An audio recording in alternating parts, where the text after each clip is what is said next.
Good morning to all of our colleagues attending this webinar from the US, North and South America. Good afternoon for those connecting from the old continent here in Europe. We already see people from Italy, from Romania, from Spain, etc. And good evening, almost good night for those connecting from Middle East and Asia. You'll know that in Igenomix Foundation, we are having a webinar series in COVID-19 in reproductive medicine. You can see here that in this week, we will have Dr. Luca Gianaroli talking about the Italian experience. We know that unfortunately in this pandemic, we had three critical points that this COVID-19 is hitting us. The first one was in China, and second one in Europe, mostly Italy and also Spain. And right now we are having this outbreak in the US. So this Thursday we will have this fantastic lecture from Professor Luca Gianaroli talking about the Italian experience. Also, some of you know that last week, and due to technical issues, we couldn't have the lecture of Dr. Chow. Well, she was isolated in a hotel in Peking after working for more than 2 months in Wuhan. And well, we were able to record the presentation, and you can find it in this link at igenomixfoundation.com/webinars/. So at the end of this presentation, you will find it in there. Also, I would like to introduce you our scientific director for Igenomix US and also Canada, Dr. Juliana Cuzzi. And today's lecture is going to be completely different than this webinar COVID-19 series that are endorsed by IFFS. So the lecture of today, it's out of this Igenomix Foundation series, where we want to explain to you how we must respond to the coronavirus pandemic. That is test, test, and test. And this is because there's a lot of questions we receive mailing, we receive in the final polls. Most of you are asking, why should we perform this test? Why should we perform this another test? So this is something that we will try that Dr. Juliana Cuzzi explain us today. So please, Juliana, be our guest and start with your wonderful presentation. Hello, everyone. Good morning. Please just let me know if you listen to me. Yes. Yes. So great, great. Thank you all for being here with me today. It's a pleasure to be here.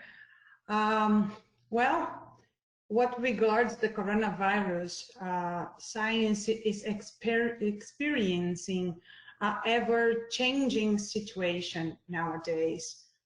Every moment we have a new discovery. However, the severity of the pandemic, it's already established. As time goes by, we know that we should start thinking, what is next? What is going to happen after it? So how must we respond to the coronavirus pandemic? And this is the objective of this talk today.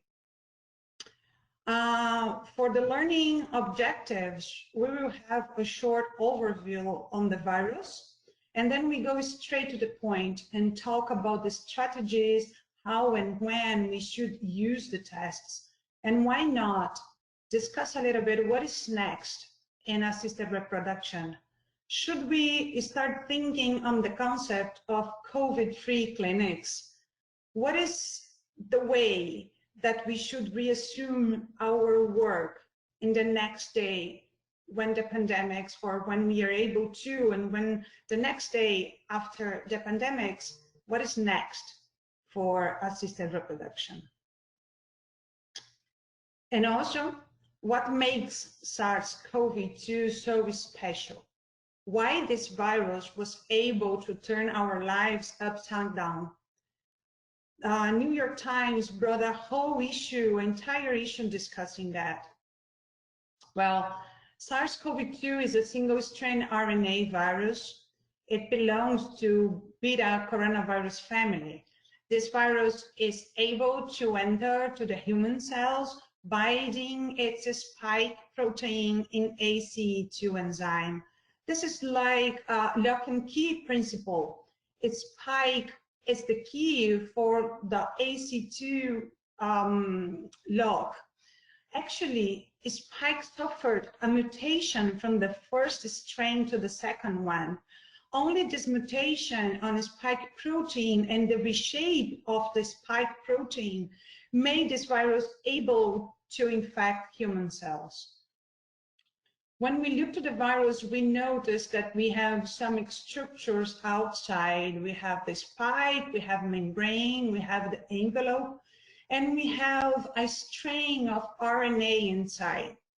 This string of RNA is just 30,000 letters. It's a minute organism. This is like 3 mitochondria only. But why this minute organism? It's so efficient. How can this virus make so many or so much damage and infect so many people?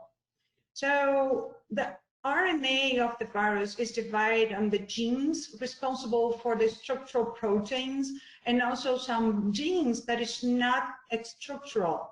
These genes together, they were identified being responsible for 29 different proteins, all them working together for 3 main objectives: replicate the virus, suppress the body's immune response, and release the virus copies to our system.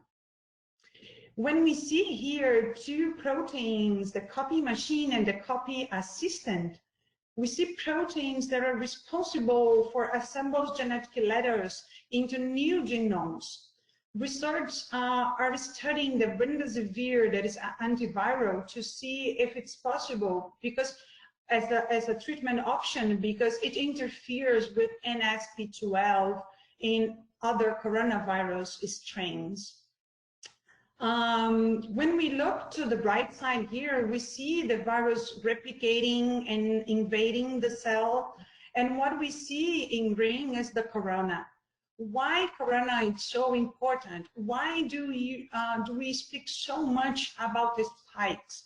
Because this spikes first is the key, as I said to you before, but also because the spikes is the target for new drugs and for vaccines. Well, suppress our body's immune system, it's a second mission of the virus. Here I'm showing to you 2 proteins, the cellular saboteur and the camouflage. What we have with the saboteur, that is a protein that is slow down the infected cell production of its own proteins. The sabotage forced the cell to make more virus proteins and prevent it from assembling antiviral proteins that could stop the virus. The human cells have antiviral proteins inside, but if this antiviral proteins finds the viral RNA, it will be shredded. This protein's camouflage works with NSP16 to camouflage the virus gene so our cells cannot attack it. Well, the third step is to release the new copies of the virus to our system. This couldn't be possible if the virus was inside a bubble. It means the real name inside an endosome. The endosome membrane will merge with the cell membrane and then release the virus. This virus has, as example, 2 other proteins like bubble maker and bubble factory, NSP4 and NSP6. They are combining and working together in fluid-filled the bubbles with infected cells. Inside the bubbles is the factory for the new virus, and it's the way that the virus finds to release. Now that we know a little bit about the virus, it's timing to discuss the infection. I will take my time on this picture because you probably know it really well, but it's a high important knowledge here that we should discuss and keep in mind. It's important to understand that no matter who, everyone infected by the virus will not develop any symptom until the 5th day of infection.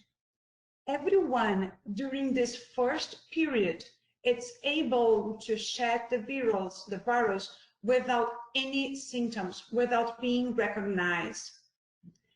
30% of the infected people will never develop any symptom.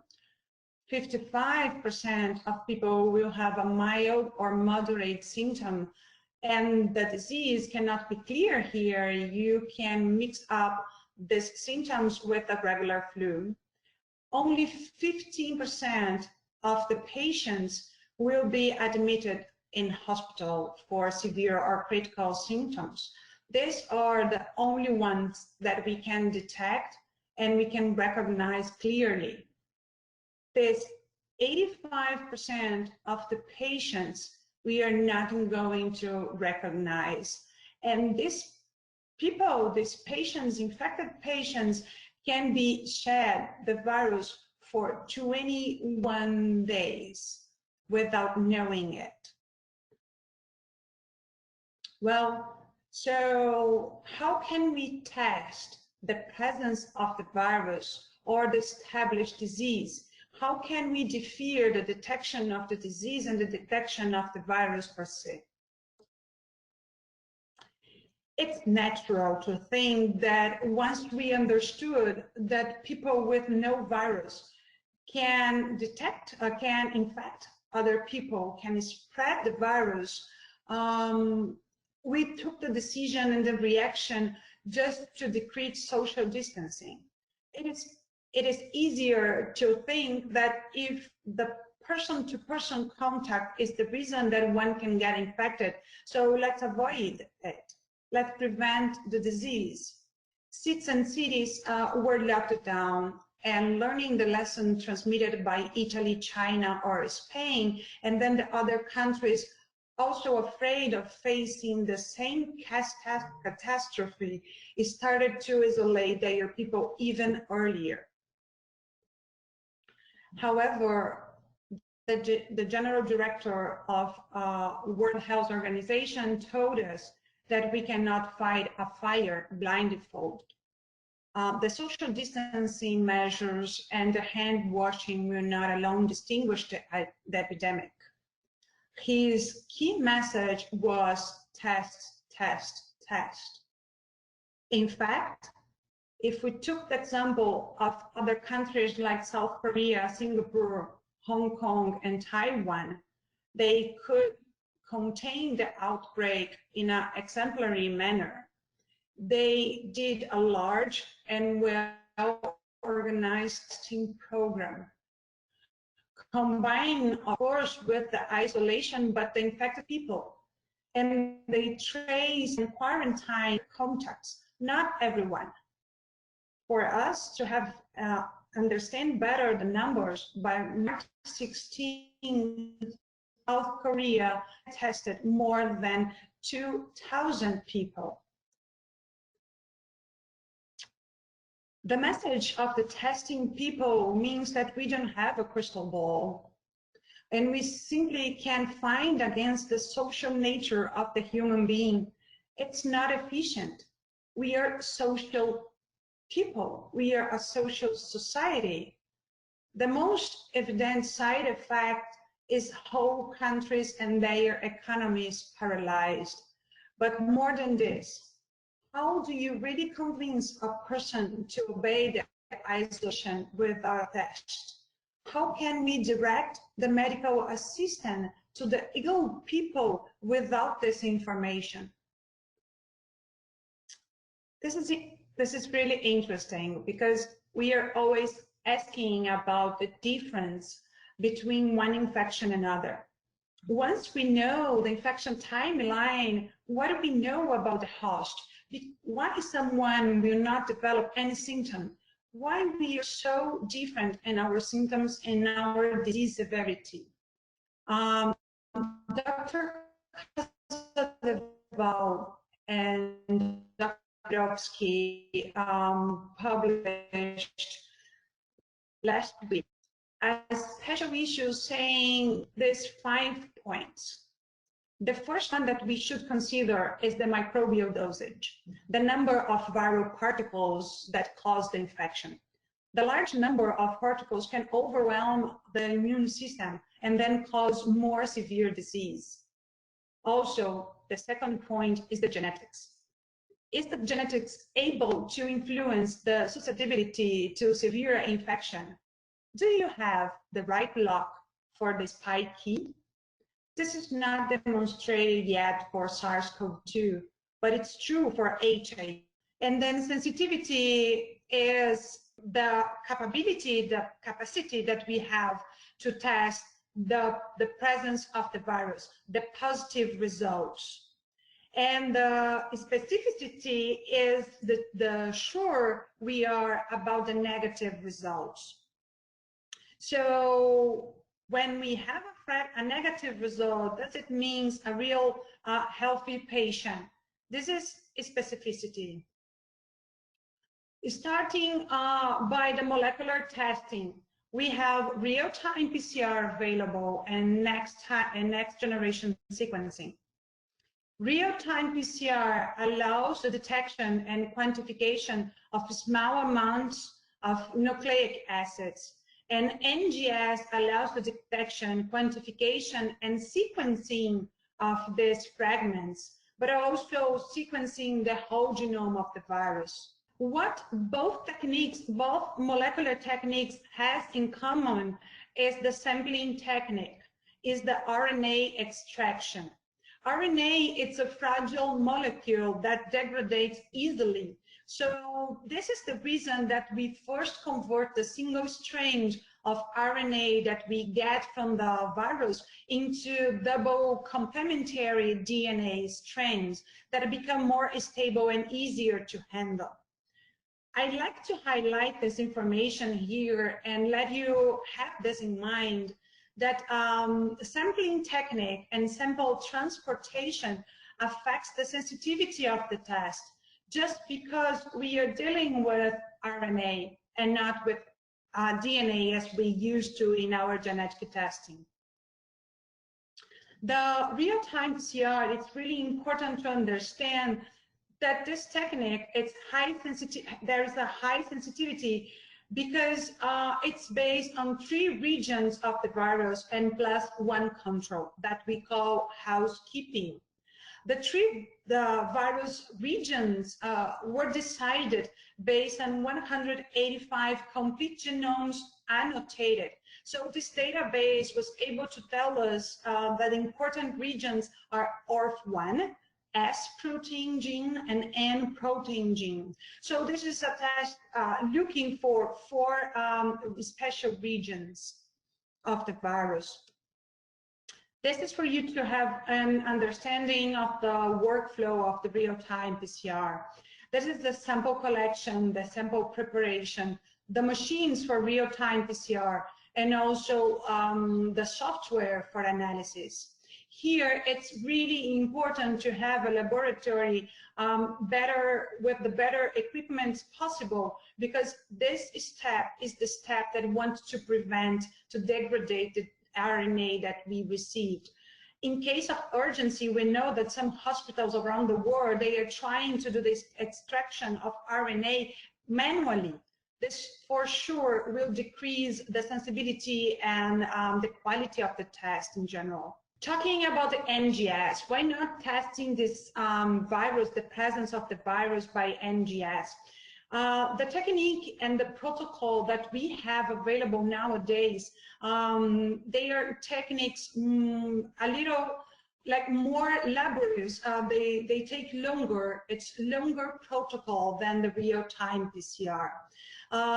With NGS, the way that we know it now, we're not able to have a turnaround timing of the test good enough to apply to the hospitals or to our necessity. The NGS have been used until now more on tracking the virus and define the strength of the virus. So the NGS have been used more in basic research, and this means that it's have been used on drugs and vaccines. However, again, Igenomix Foundation, for its presence on Harvard University, we know now that it's starting, it's coming out an international consortium for a new NGS approach. They are working together, MIT, Harvard, University of Washington, University Hospital Bonn, and other institutes in Germany and USA. The objective of this consortium is find the population scale testing using NGS. So we know that real-time PCR is the gold standard technique nowadays, but it's not a large scale testing. And the process with real-time PCR, it's also longer than we want and than we needed. So the objective is have population scale testing, low cost, and be able to run millions of samples per day. So you can see there is an international group working on that to bring NGS from the basic research to the apply it to the diagnosis. Moving from the molecular testing to the immunoassays, we have to understand the first concept that, of course, everybody knows. Antibodies are the molecules that we produce against the antigen. So the virus is the antigen, presents the antigen, and then our immune system reacts, producing antibodies. The tests that we have available, they are specific recombinant antigens and antibody, and they target the S and N proteins. The main immunoglobulins that we have and we can find in COVID reaction are IgM, IgA, and IgG. IgM is the acute immune response. IgA and IgG is the delayed immunization. IgA is present in mucosal but secretions, but IgG is the one present in blood and serum.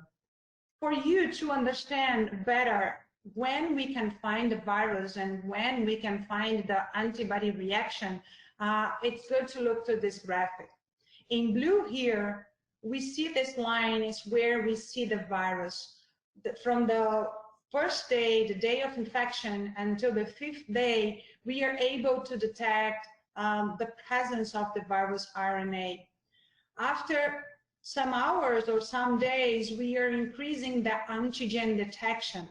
But only after the day 6 is when we really see the IgM and the IgG presence in the blood. When we test for the antibodies detection, what we want to see is the kinetics of the immune response. As I said to you, that it starts around the day 5 or 6 post-infection. But the high sensitivity is here after the 10th day post-infection.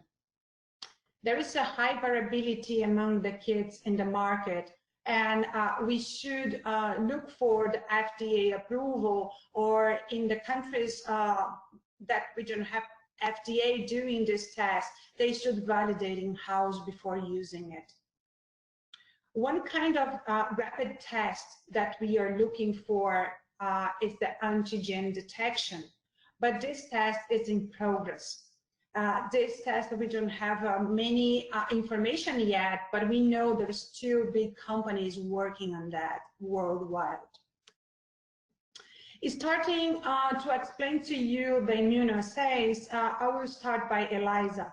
ELISA is the standard protocol. This is more robust test. It's not a rapid test. It needs to be performed inside the laboratory, and the ELISA is the technique able to give to us not only the detection of the antibodies, but also the quantification of it.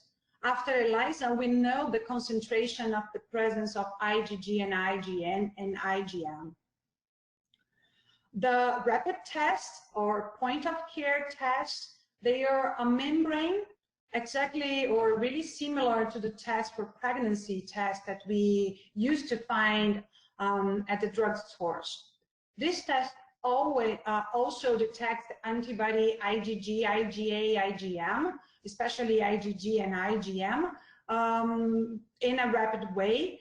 But here we just have the answer that is the antibodies are present or not. We are not able to quantify. We can drop a blood here in the well. So we have a blood drop in the well here, and when the test goes fine, we will see the lines. The negative result, it's a line on letter C. The positive result can be a line on IgM or a line on IgG.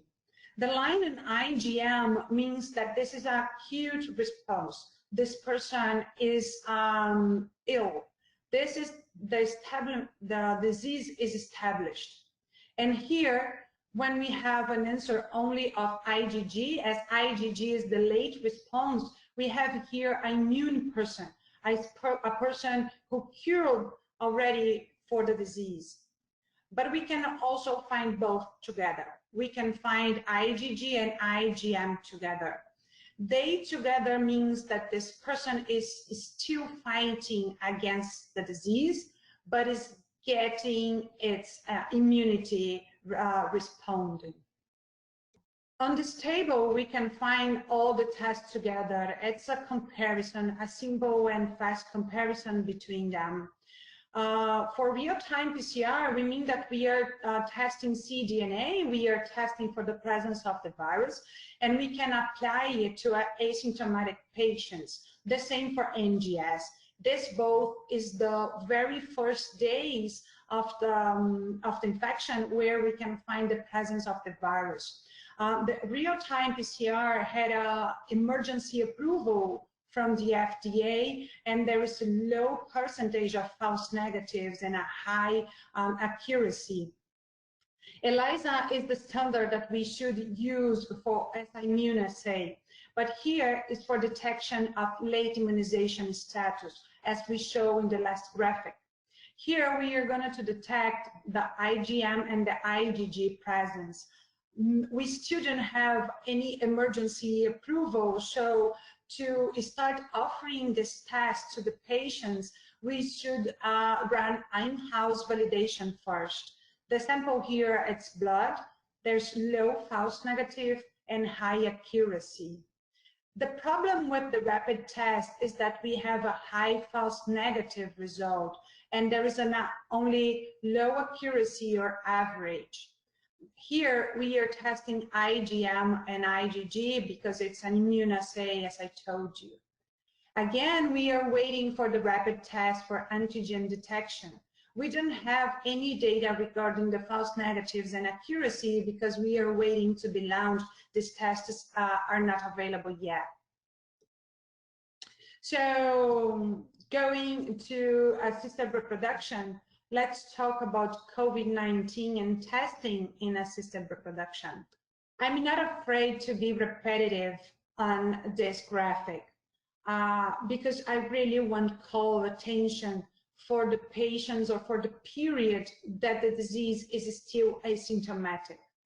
The 5 first days, we will not be able to detect the disease looking for symptoms. So it's really important if we want to reopen our clinics, if we are looking for the next day when we can reassume our activities, who should reassume their jobs? Who should be the person in our staff responsible for open the door? Who is the first patient that we should treat and reassume the treatment? Who is the patient that is health for that? All our staff and patients should be tested when we are able to restart our works and reassume our jobs. We should think about a concept the COVID-free clinics to offer a safe place for the patients and have a safe place, environment, a safe place and environment to reassume the treatments. When it's our responsibility to offer that to our patients and to our staff. When we are able, the next day that we are able to reassume the activities of our jobs, we should know who will we recruiting for do that. Once a person is tested, this person can be immune, and we have space to discuss this concept of immune during the questions. But if the PCR is negative and the antibody IgG is positive, this person has no virus and achieved an immune response. This person is the first one to restart the life again, the post-pandemic day. But also we will find people that they are simply naive to the disease. They test negative for the PCR and also negative for the antibodies. This person is us last year. This person wasn't in contact with the virus and neither had an immune response yet. This person needs the specific measures and the specific cares to prevent the infection. However, if we have people that is feeling fine and the patient that is looking for reassume her treatment, but we have the test and the test results positive for the virus, we should ask to this person to go back home and wait. So to conclude, the take-home message here is that to effectively combat the transmission of the COVID-2, we need a population scale testing that can enable rapid identification of all infected individuals. We need pinpoint key potential outbreak areas to support epidemiological interventions to maximize human health, while we want to reduce the extent of restrictive isolation measures. Testing is crucial. Combined use of PCR plus antibody tests should be the standard. To reassume the IVF treatments in a safe environment to staff and patients will depend on a well-informed decision that starts with the efficient testing strategy. The concept of COVID-19 free clinics is one concept that we should have in mind, because it's our responsibility to decide for the protocols that we will apply to the patients. Should the embryos be kept in quarantine in special tanks before transferring it? Should we use different protocol to sperm preparation? How will we know that if we don't have the proper testing done? I want to thank all Igenomix team around the world, and I want to thank you to be with us or to be with me today. It's an incredible feeling to have people all around the globe listen to me. Thank you so much. Thank you very much, Juliana, for this fantastic and terrific presentation. And we already had tons of questions, believe me. So I will try to manage and somehow. But first, I would like to tell to all the people that thank you again very much for attending. And we know that this is not one of the COVID-19 series, and we prepared like in less than 1 week because you were asking us to do it. And we are here right now, more than 600 colleagues that are here to sharing our knowledge and to know more about all of these things that are so important nowadays for us. So thank you very much, Juliana, and for all to all the attendees.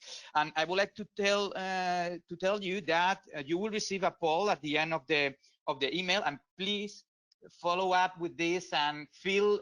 It's only 3 questions, and this is why we perform this lecture today, because all of your recommendations. And also, you will receive probably tomorrow this presentation by email, and these presentations is not going to be at the web page of the Igenomix Foundation. As far as I told you, it's not from this COVID-19 series. Also, you will receive by email the certification of attendee. So, Juliana, let's go with the questions. And there's a lot of people talking about these false negatives, false positives, even though this PCR that looks like the gold standard. Why there's a rate of false negatives, for instance? This is some people asking about this. Thank you for the question, Nasser. Again, thank you all for being here. And I have to apologize myself for the cut that we had on microphone. Sorry about that. But talking about the false negatives. The situation, there are 2 main explanations. Of course, the technique has a percentage of false negatives. There is calculating that 0.6%. This is regarding the technique per se. But also, we have to remember that RNA, it's really unstable. It's a fragile molecule. And also, it's not comfortable to get a nasopharyngeal swab. It's not easy to get the sample. And most of the time, people refuse or don't feel comfortable doing it well. So the pre-analytics here, that's the reason I highlighted that. It's really important. We should take care of the sample, and we should have consideration that we are not dealing with DNA. We are dealing with RNA this time. Thank you very much, Juliana. So there's other colleagues that are asking about this paper from South Korea about 77 patients and what happened with the reinfection. There is immunization in there or not? As I said to you, it's an ever-changing situation. We can affirm something now, and with the timing, we will understand better the virus and the disease, and we will tell you that it's not exactly like this. We are learning. But here, there's 2 important things. The authors, they said, now they're going to start doing 2 tests before discharge the patient from the hospital, because if they had a false negative first, they have to conform with the second negative. The possibility is that the virus kept latent, and the same virus came back again. This person wasn't properly cured. It's not means that this person have been infected again.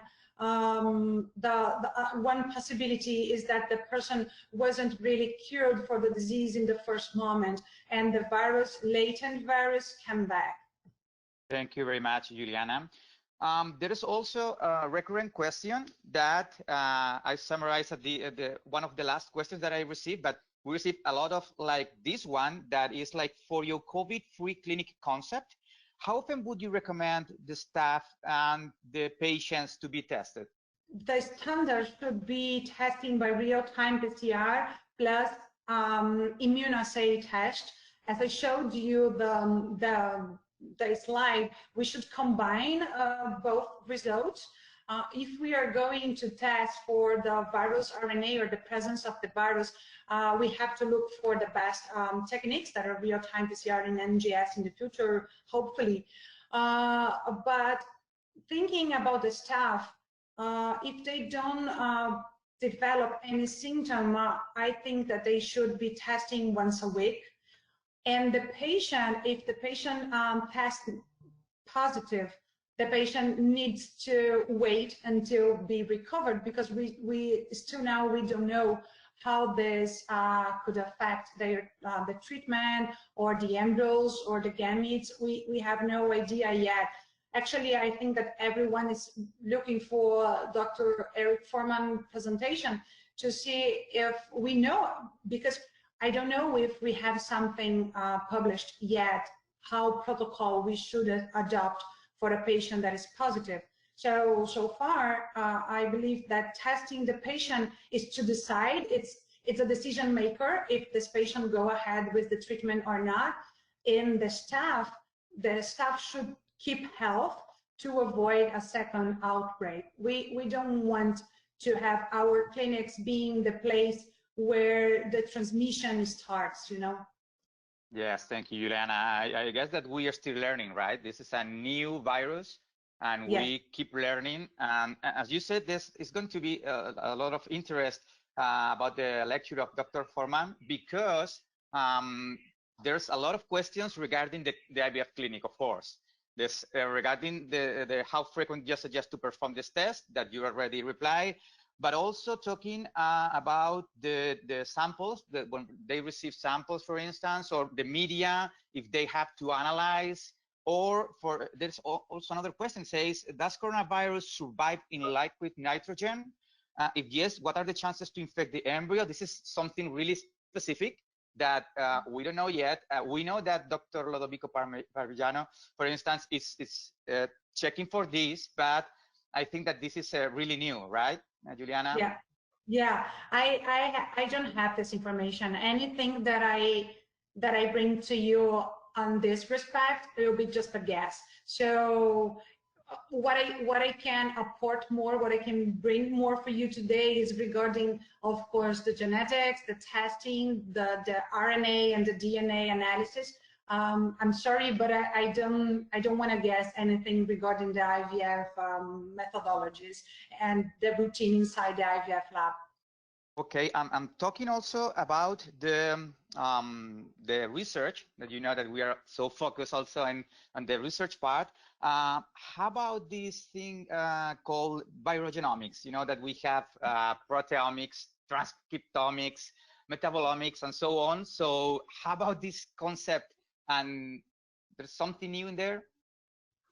Yeah, this is a new, it's a new name. We don't think we will find a definition around, but the idea here is that we are seeing so different severity among the infected people. We saw the same in other disease, but never called our attention as much as we are seeing for COVID-19. So for sure, we have a difference inside in our bodies, in our immune system, in our genetics, that is showing to us that we are much more susceptible for the disease or vulnerable for a disease than others. This is the main of the study. Not only detect the presence of the disease, not only detect the presence of immune response, but also trying to understand the person better and see if this person is more vulnerable for to have a severity of the disease. Thank you, Juliana, very much. Well, there's also a lot of people talking or asking about the rapid tests, even though you already explained. And people is asking, for instance, how do they know if a rapid test is working properly or not?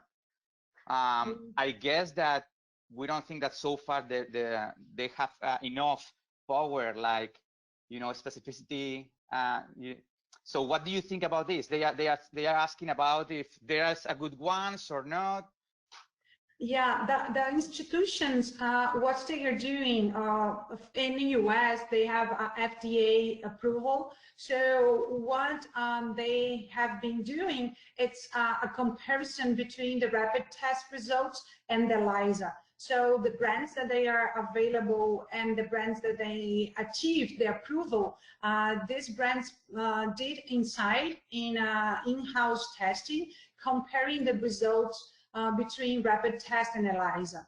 So this is how one brand achieved the approval to be available. But because of the necessity that we are facing nowadays, I imagine and I also know that some TV shows are bringing to us information that not all the tests have been approved and not all the tests have been tested or being compared to ELISA prior to being available for the patients. I really don't know all the names, and I'm not able to name each one that it's approved or not. The internet we can find this information, but again, it's important that it is have an approval, standard quality, and follows the QCs, and this have been done in-house, comparing the rapid test with the ELISA results. Thank you, Juliana, very much.